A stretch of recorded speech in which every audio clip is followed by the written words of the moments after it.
I want to take you back in the hot tub time machine. The Dallas Mavericks are going to the NBA championship for the very first time. My brother Mark had bought the team in January of 2000, and we had had some success going to the playoffs, but this was our first trip to the big show. And as you might expect, I was going to get some pretty good seats for those games. Yeah. I also had the opportunity to get 2 good seats for friends. I called up my brother. He said, "Sure, Bri, come on over and get them." I go over, I get the tickets. Do you think I gave them to my friends? Nah. You're probably thinking I sold them on eBay for some astronomical amount, right? Lawyer thinking here, a profession of thinkers. Well, I didn't do that because that would be disrespectful to Mark, to the team. I took those 2 tickets and I traded them to my cocaine dealer for $1,000 in cocaine.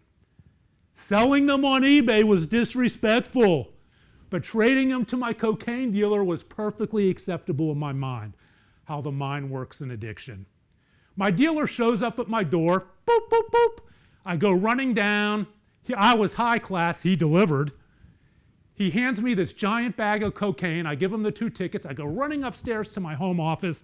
I dump it all out on my wooden home office desk. This giant mountain of cocaine. I wanted to go like I'm Scarface, right? This giant cocaine mountain, cocaine kingdom. Of course I had to do some.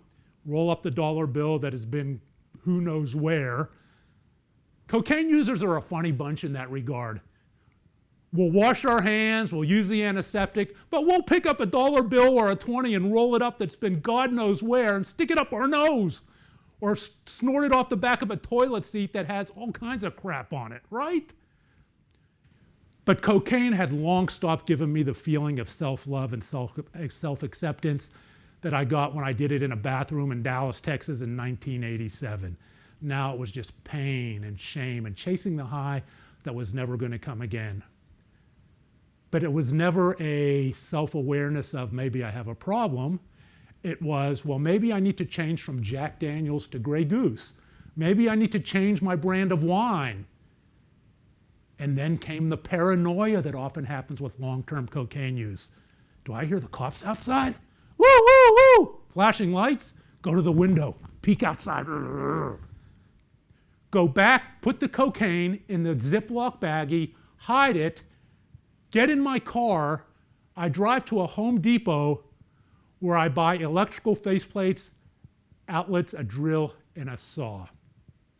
I drive back to my house.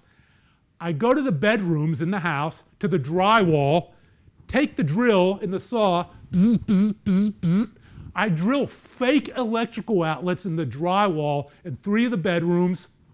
I take the cocaine, I put it in smaller Ziploc baggies, put it behind each electrical outlet, close it back up, bzz, bzz, bzz, bzz. Like the DEA, the cops, and the drug dogs have never thought of that one before. Then I took the cocaine back out again and flushed it down the toilet. The next morning comes, and as so often happens when a perceived negative event gets in the rearview mirror, I wake up, I'm such an idiot. I just flushed now $950 worth of cocaine down the toilet. Who does that? Another call to my brother, 2 more tickets, because there was another game that night. Another call to my drug dealer. He shows up at my house. I open the door. His first words were, "Dude, you did all of that last night?" I didn't want to tell him I'd flushed it down the toilet like a knucklehead. Yes, I did it all. Give me more. I am the king cocaine user of Dallas. I am the anteater of cocaine. Okay, here you go. Knock yourself out, dude. Poop, poop, exchange it. Go running back up to my home office. Dump it back out on the desk again. Line some out. Roll up that same nasty dollar bill. But just pain and shame. Trying to chase that high that was never going to come again. Trying to love myself artificially. Trying to fill that void of self-hatred and loathing that I had been dealing with since I was a teenager. And then the paranoia again. This time they're really here. They're really here. I'm in trouble. I could go to jail. I'm a lawyer. I know these things. Go back to the toilet. bend down to my knees like I'd done so many times before, praying or hoping for someone or something to take away the pain of my addiction, and flushed it down the toilet again. They do say that when Dallas flushes, it ends up in Houston, so I think some people in Houston might have got kind of high those 2 nights, right? I actually read a story about that. The insanity of addiction. But addiction is not quote unquote insane. It is a biological brain-based process. If I say that 3 times fast, I'll get it right one of these days. That affects so many of us. And for me, it wasn't just cocaine. By 18 years old, as a freshman at Penn State in 1979, I had developed bulimia and later transitioned into exercise bulimia, which is obsessive compulsive exercise for the primary purpose of offsetting calories. By the time I was 21, moving to 22, I was a full-blown quote-unquote alcoholic, alcohol use disorder, drinking every night, going to class drunk, going to class hungover. By the time I was 26, I became addicted to cocaine use disorder.